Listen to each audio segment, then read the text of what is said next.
सच कहो तो मैंने किताब पूरी पढ़ी नहीं है। मैंने शुरू ही की है पढ़ने।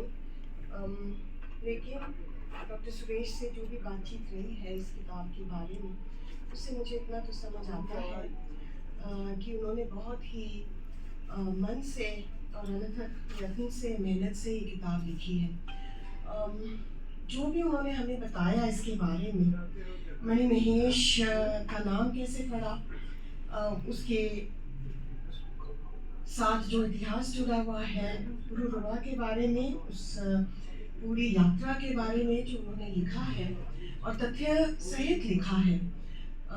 हम सब जो इस किताब को पढ़ रहे हैं और जो इंटरेस्ट ले रहे हैं इसमें एक स्कॉलरली पॉइंट ऑफ व्यू से, हमारे लिए इन्होंने बहुत ही डिटेल्ड फुटनोट्स दिए हैं और ऐसी ऐसी रेफरेंसेस सुरेश जी ने दिए हैं जो कभी नहीं भी मिलते, क्योंकि जब हम पुराणों की बात करते हैं, जैसे भारती जी ने कहा कि हम समझते हैं कि ये केवल कहानियाँ हैं, लेकिन डॉक्टर सुरेश एक चीज़ बहुत क्लियरली इस्टेब्लिश कर रहे हैं इस किताब में कि पुराणों में इतिहास है और वो इतिहास कहानी के रूप में भी सामने आता है।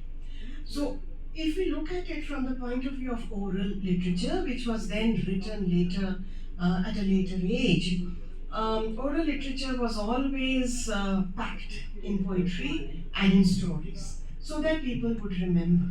But the core of the story always was fact.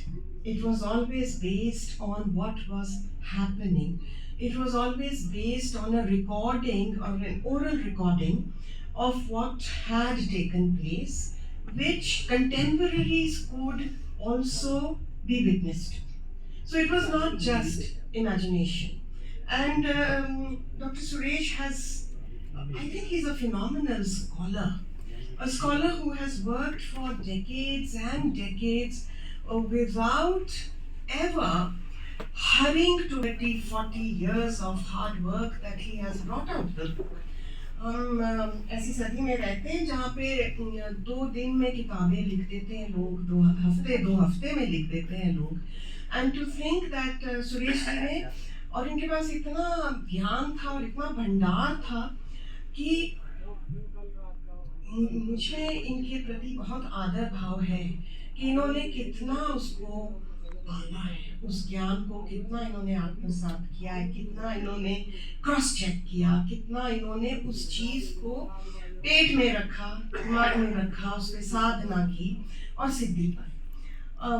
इनकी जो पुरानी पिछली 2 किताबें हैं वो मैं खरीदना चाह रही थी अमेज़न से, और वो 2600 वाली निकली थी। सो देन क्योंकि मैं उसको पहले देख चुकी थी किताब घर में 750 की, पर वो वहाँ खत्म हो गई थी।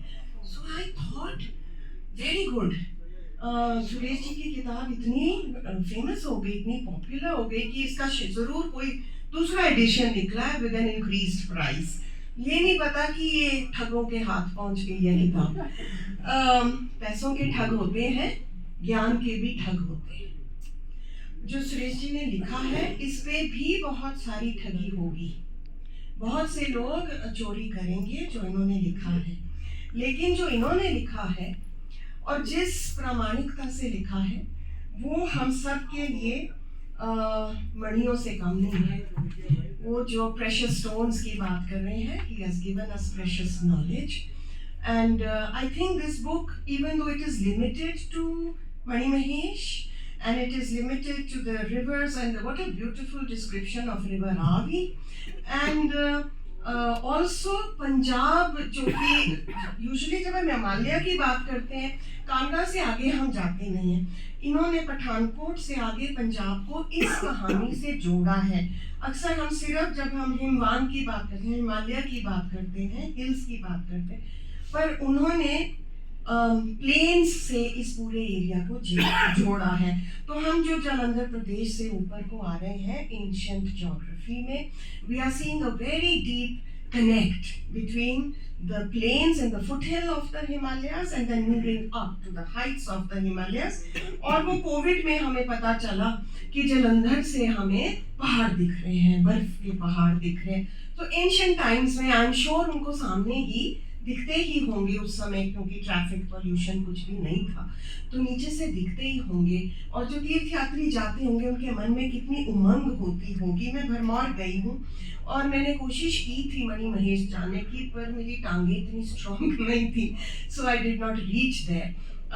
लेकिन भरमौर में जब मणि महेश की यात्रा शुरू होती है, घर घर में लोग उसका पाठ करते हैं, घर घर में लोग कथाएं सुनाते हैं, और इतनी उमंग और मेला, और महिलाओं का उसमें बहुत बड़ा योगदान रहता है, बहुत ज़्यादा। और महिलाएं जो, एक मंदिर है, मुझे नाम भूल रहा है, मैं से ऊपर, जो वहाँ पहले पूजा करती थी, अब मुझे नहीं पता है, और उसके बाद यात्रा शुरू होती थी।